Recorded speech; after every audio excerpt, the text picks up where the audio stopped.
Brought to you by WikiVidi.com. Bobby Charlton. Sir Robert Charlton CBE is an English former football player, regarded as one of the greatest midfielders of all time, and an essential member of the England team who won the World Cup in 1966. The year he also won the Ballon d'Or. He played almost all of his club football at Manchester United, where he became renowned for his attacking instincts and passing abilities from midfield and his ferocious long-range shot. He was also well known for his fitness and stamina. He was cautioned only twice in his career, once against Argentina in the 1966 World Cup and once in a league match against Chelsea. His elder brother Jack, who was also in the World Cup winning team, is a former defender for Leeds United and international manager. Born in Ashington, Northumberland, Charlton made his debut for the Manchester United first team in 1956 and, over the next 2 seasons, gained a regular place in the team, during which time he survived the Munich air disaster of 1958 after being rescued by Harry Gregg. After helping United to win the Football League in 1965, he won a World Cup medal with England in 1966 and another Football League title with United the following year. In 1968, he captained the Manchester United team that won the European Cup, scoring 2 goals in the final to help his team be the first English side to win the competition. He is United's second all-time leading goal scorer, being surpassed by Wayne Rooney, and held the distinction of being England's all-time top goal scorer from May 1968 to September 2015, when again Wayne Rooney surpassed his record. Charlton held the record for most appearances for Manchester United before being surpassed by Ryan Giggs in the 2008 UEFA Champions League final. He was selected for 4 World Cups and helped England to win the competition in 1966. At the time of his retirement from the England team in 1970, he was the nation's most capped player, having turned out 106 times at the highest level. This record has since been held by Bobby Moore and Peter Shilton. He left Manchester United to become manager of Preston North End for the 1973-74 season. He changed to player-manager the following season. He next accepted a post as a director with Wigan Athletic, then became a member of Manchester United's board of directors in 1984, and remains one as of the 2017-18 season. Early life. Charlton is related to several professional footballers on his mother's side of the family. His uncles were Jack Milburn, George Milburn, Jim Milburn and Stan Milburn, and legendary Newcastle United and England footballer Jackie Milburn was his mother's cousin.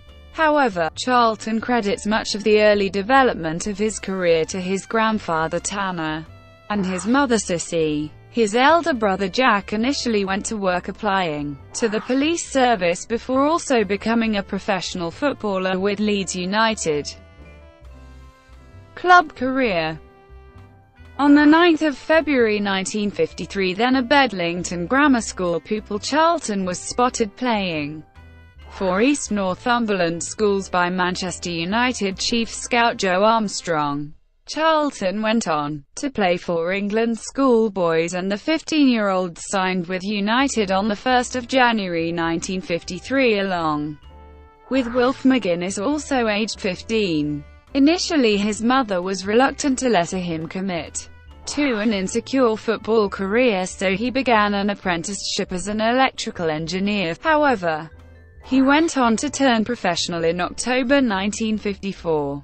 Charlton became one of the famed Busby Babes, the collection of talented footballers who emerged through the system at Old Trafford in the 1940s, 1950s, and 1960s as Matt Busby set about a long-term plan of rebuilding the club after the Second World War. He worked his way through the pecking order of teams, scoring regularly for the youth and reserve sides before he was handed his first team debut against Charlton Athletic in October 1956. At the same time he was doing his national service with the Royal Army Ordnance Corps in Shrewsbury, where Busby had advised him to apply as it meant he could still play for Manchester United at the weekend. Also doing his army service in Shrewsbury at the same time was his United teammate Duncan Edwards. Charlton played 14 times for United in that first season, scoring twice on his debut, and managing a total of 12 goals in all competitions and including a hat-trick in a 5-1 away win over Charlton Athletic in the February. United won the league championship, but were denied the 20th century's first double, when they controversially lost the 1957 FA Cup final to Aston Villa. Charlton, still only 19, was selected for the game, which saw United goalkeeper Ray Wood carried off with a broken cheekbone after a clash with Villa centre-forward Peter McParland. Though Charlton was a candidate to go in goal to replace Wood, it was teammate Jackie Blanchflower who ended up between the posts. Charlton was an established player by the time the next season was fully underway, which saw United, as current league champions, become the first English team to compete in the European Cup.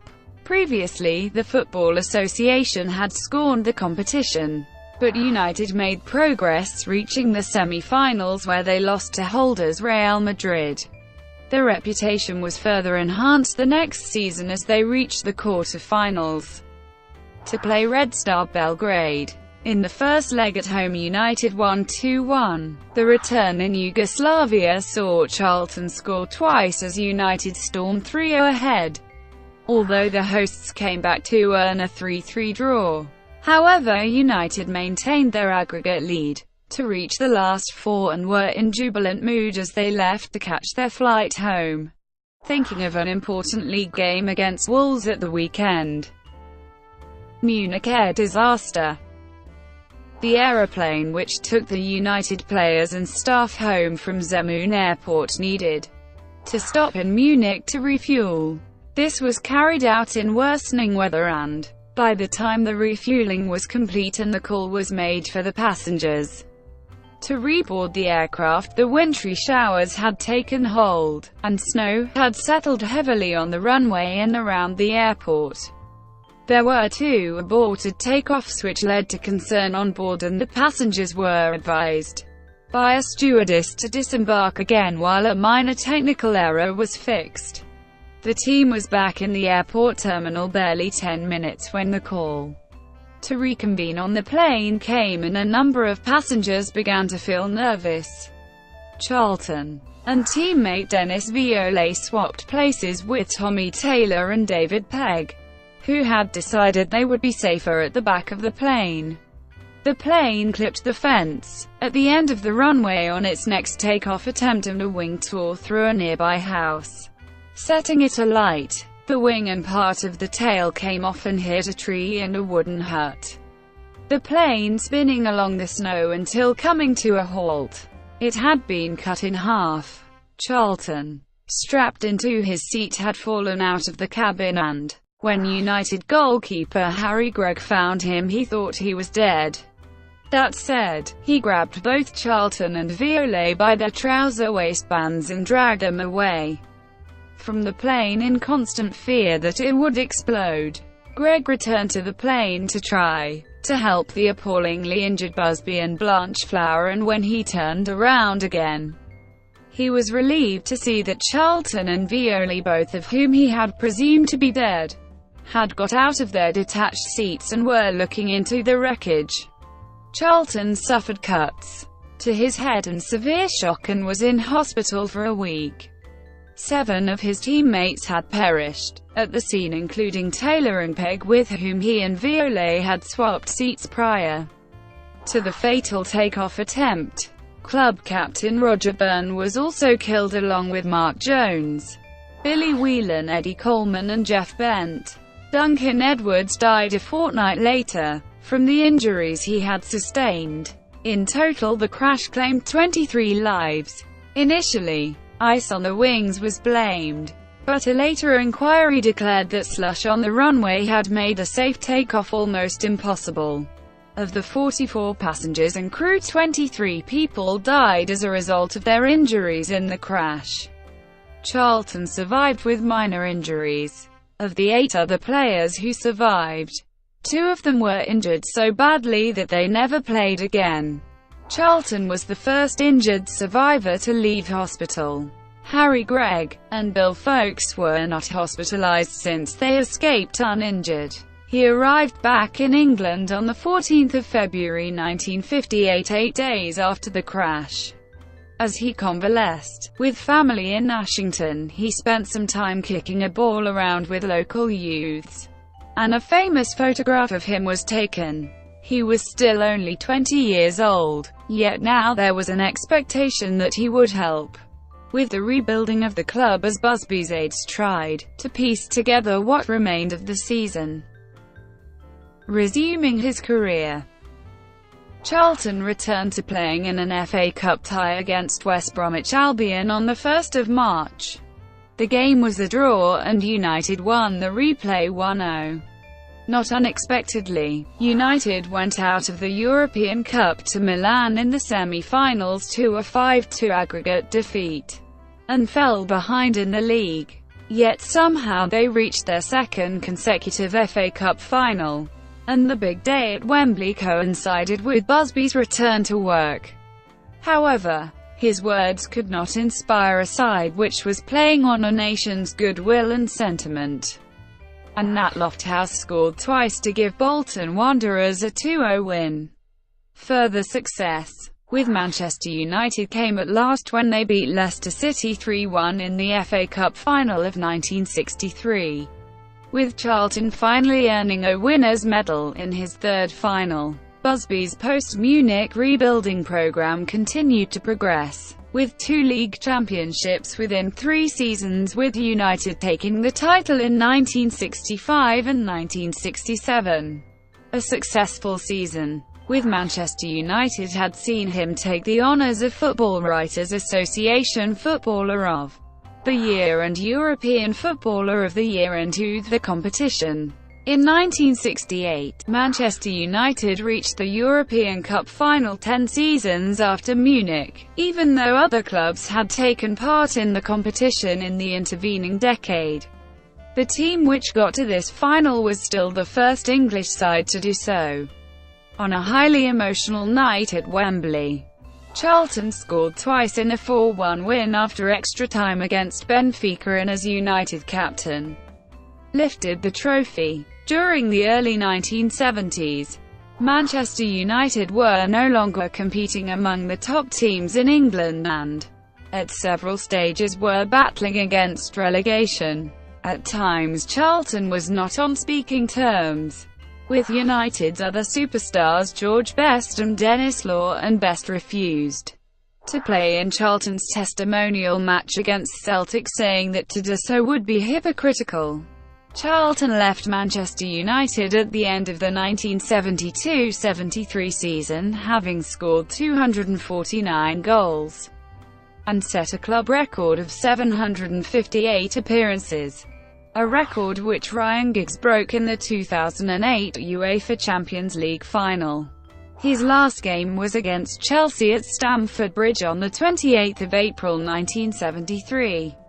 And before the game, the BBC cameras for Match of the Day captured the Chelsea chairman handing Charlton a commemorative cigarette case.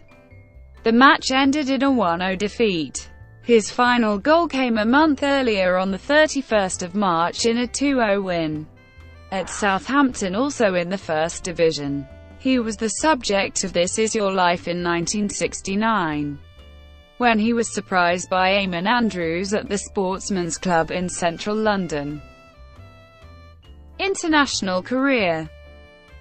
Charlton's emergence as the country's leading young football talent was completed when he was called up to join the England squad for a British Home Championship game against Scotland at Hampden Park on 19 April 1958, just Over 2 months after he had survived the Munich air disaster, Charlton was handed his debut as England romped home 4-0, with the new player gaining even more admirers after scoring a magnificent thumping volley, dispatched with authority after a cross by the left winger Tom Finney. He scored both goals in his second game as England beat Portugal 2-1 in a friendly at Wembley, and overcame obvious nerves on a return to Belgrade to play his third match against Yugoslavia. England lost that game 5-0 and Charlton played poorly. 1958 World Cup. He was selected for the squad which competed at the 1958 World Cup in Sweden, but did not kick a ball, something at which critics expressed surprise and bewilderment, even allowing for his lackluster performance in Belgrade. In 1959 he scored a hat-trick as England demolished the US 8-1, and his second England hat-trick came in 1961 in an 8-0 thrashing of Mexico. He also managed to score in every British home championship tournament he played in except 1963 in an association with a tournament that lasted from 1958 to 1970 and included 16 goals and 10 tournament victories. 1962 World Cup. He played in qualifiers for the 1962 World Cup in Chile against Luxembourg and Portugal, and was named in the squad for the finals themselves. His goal in the 3-1 group win over Argentina was his 25th for England in just 38 appearances, and he was still only 24 years old. But his individual success could not be replicated by that of the team, which was eliminated in the quarter-final by Brazil, who went on to win the tournament. By now, England were coached by Alf Ramsey, who had managed to gain sole control of the recruitment and team selection procedure from the committee-based call-up system which had lasted up to the previous World Cup. Ramsey had already cleared out some of the older players who had been reliant on the loyalty of the committee for their continued selection. It was well known that decorum on the pitch at club level had been just as big a factor in playing for England as ability and form.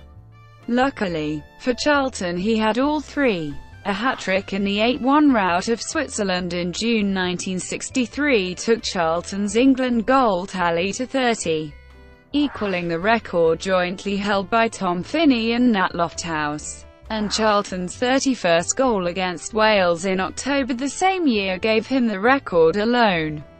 Charlton's role was developing from traditional inside forward to what today would be termed an attacking midfield player, with Ramsey planning to build the team for the 1966 World Cup around him. When England beat the USA 10-0 in a friendly on the 27th of May 1964, he scored one goal, his 33rd at senior level for England. His goals became a little less frequent, and indeed Jimmy Greaves, playing purely as a striker, would overtake Charlton's England tally in October 1964. Nevertheless, he was still scoring and creating freely, and as the tournament was about to start, he was expected to become one of its stars and galvanize his established reputation as one of the world's best footballers. 1966 World Cup. England drew the opening game of the tournament 0-0 with Uruguay, and Charlton scored the first goal in the 2-0 win over Mexico. This was followed by an identical scoreline against France, allowing England to qualify for the quarter-finals. England defeated Argentina 1-0. The game was the only international match in which Charlton received a caution and faced Portugal in the semi-finals. This turned out to be one of Charlton's most important games for England. Charlton opened the scoring with a crisp side-footed finish after a run by Roger Hunt had forced the Portuguese goalkeeper out of his net. His second was a sweetly struck shot after a run and pull back from Deaf Hurst.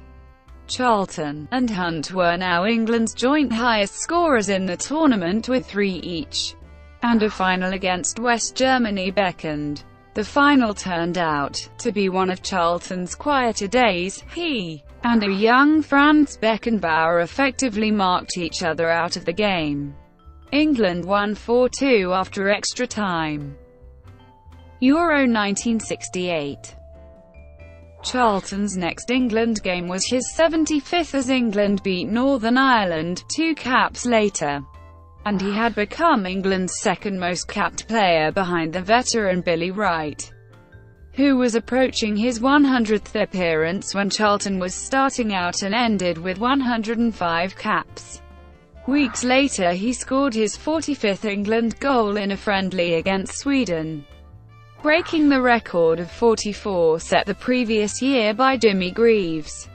He was then in the England team which made it to the semi-finals of the 1968 European Championships, where they were knocked out by Yugoslavia in Florence. During the match, Charlton struck a Yugoslav post. England defeated the Soviet Union 2-0 in the third-place match.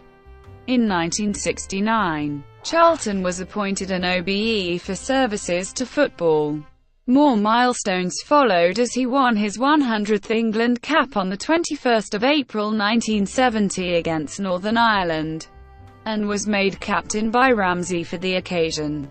Inevitably he scored. This was his 48th goal for his country. His 49th and final goal would follow a month later in a 4-0 win over Colombia, during a warm-up tour for the 1970 World Cup designed to get the players adapted to altitude conditions. Charlton's inevitable selection by Ramsey for the tournament made him the first and still to date only England player to feature in 4 World Cup squads. 1970 World Cup. Shortly before the World Cup, Charlton was involved in the Bogotá bracelet incident, in which he and Bobby Moore were accused of stealing a bracelet from a jewelry store. Moore was later arrested and detained for 4 days before being granted a conditional release, while Charlton was not arrested. England began the tournament with 2 victories in the group stages plus a memorable defeat against Brazil. Charlton played in all 3, though was substituted for Alan Ball in the final game of the group against Czechoslovakia. Ramsey, confident of victory and progress to the quarter-final, wanted Charlton to rest. England duly reached the last 8, where they again faced West Germany. Charlton controlled the midfield and suppressed Franz Beckenbauer's runs from deep as England coasted to a 2-0 lead. Beckenbauer pulled a goal back for the Germans, and Ramsey replaced the aging and tired Charlton with Colin Bell, who further tested the German keeper Meyer and also provided a great cross for Geoff Hurst, who uncharacteristically squandered the chance. West Germany, who had a habit of coming back from behind, eventually scored twice. A back header from Uwe Seeler made it 2-2. In extra time, Geoff Hurst had a goal mysteriously ruled out, after which Gerd Muller's goal won the match 3-2. England were out, and after a record 106 caps and 49 goals, Charlton decided to end his international career at the age of 32. On the flight home from Mexico, he asked Ramsey not to consider him again. His brother Jack, 2 years his senior, but 71 caps his junior, did likewise. Despite popular opinion, the substitution did not change the game, as Franz Beckenbauer had scored before Charlton left the field, hence Charlton had failed to cancel out the German. Charlton himself conceded that the substitution did not affect the game in a BBC documentary. His caps record lasted until 1973, when Bobby Moore overtook him, and Charlton currently lies 7th in the all-time England appearances list behind Moore, Wayne Rooney, Ashley Cole, Steven Gerrard, David Beckham and Peter Shilton, whose own England career began in the first game after Charlton's had ended. Charlton's goal-scoring record was surpassed by Wayne Rooney on 8 September 2015, when Rooney scored a penalty in a 2-0 win over Switzerland in a qualifying match for UEFA Euro 2016. Management career and directorships. Charlton became the manager of Preston North End in 1973, signing his former United and England teammate Nobby Stiles as player-coach. His first season ended in relegation, and although he began playing again, he left Preston early in the 1975-76 season after a disagreement with the board over the transfer of John Bird to Newcastle United. He was appointed a CBE that year and began a casual association with BBC for punditry on matches, which continued for many years. In early 1976, he scored once in 3 league appearances for Waterford United. He joined Wigan Athletic as a director, and was briefly caretaker manager there in 1983. He then spent some time playing in South Africa. He also built up several businesses in areas such as travel, jewelry and hampers, and ran soccer schools in the UK, the US, Canada, Australia and China. In 1984 he was invited to become member of the board of directors at Manchester United, partly because of his football knowledge and partly because it was felt that the club needed a name on the board after the resignation of Sir Matt Busby. He remains a director of Manchester United as of 2014, and his continued presence was a factor implicating many fans opposed to the club's takeover by Malcolm Glazer. Personal life and retirement. He met his wife Norma Ball at an ice rink in Manchester in 1959 and they married in 1961. They have 2 daughters, Suzanne and Andrea. Suzanne was a weather forecaster for the BBC during the 1990s. They now have grandchildren, including Suzanne's son Robert, who is named in honor of his grandfather. In 2007, while publicizing his forthcoming autobiography, Charlton revealed that he had a long-running feud with his brother Jack. They have rarely spoken since a falling out between his wife Norma and his mother Cissy. Charlton did not see his mother after 1992 as a result of the feud. Jack presented him with his BBC Sports Personality of the Year Lifetime Achievement Award on 14 December 2008. He said that he was knocked out as he was presented the award by his brother. He received a standing ovation as he stood waiting for his prize. Charlton helped to promote Manchester's bids for the 1996 and 2000 Olympic Games and the 2002 Commonwealth Games, England's bid for the 2006 FIFA World Cup and London's successful bid for the 2012 Summer Olympics. He received a knighthood in 1994 and was an inaugural inductee to the English Football Hall of Fame in 2002. On accepting his award he commented, "I'm really proud to be included in the National Football Museum's Hall of Fame. It's a great honor. If you look at the names included, I have to say I couldn't argue with them. They are all great players and people I would love to have played with." He is also the president of the National Football Museum, an organization about which he said, "I can't think of a better museum anywhere in the world." On the 2nd of March 2009, Charlton was given the freedom of the City of Manchester, stating, "I'm just so proud, it's fantastic. It's a great city. I have always been very proud of it." Charlton is involved in a number of charitable activities including fundraising for cancer hospitals. Charlton became involved in the cause of landmine clearance after visits to Bosnia and Cambodia, and supports the Mines Advisory Group as well as founding his own charity Find a Better Way, which funds research into improved civilian landmine clearance. In January 2011, Charlton was voted the 4th greatest Manchester United player of all time by the readers of Inside United and ManUTD.com behind Ryan Giggs, Eric Cantona and George Best. He is a member of the Laureus World Sports Academy. On 6 February 2012, Sir Bobby Charlton was taken to hospital after falling ill, and subsequently had a gallstone removed. This prevented him from collecting a Lifetime Achievement Award at the Laureus World Sports Awards. On 15 February 2016, Manchester United announced the South Stand of Old Trafford would be renamed in honour of Sir Bobby Charlton. The unveiling took place at the home game against Everton on 3 April 2016.